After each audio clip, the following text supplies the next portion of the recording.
davlat alifbosida shunday bir tizim borki, bir harfning tanasida ikkinchi harf bo'ladi doim.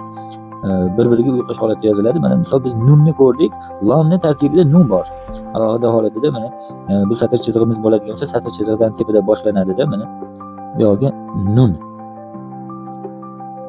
Mana shu holatda bunchalik chuqur bo'lmasligi ham mumkin. Endi aynan nunligini ifodalash uchun ko'rsatyapmiz. So'z boshida tabiiyki chuqurchasi bo'lmaydi. Mana so'z o'rtasida o'ng tomondan bog'langan.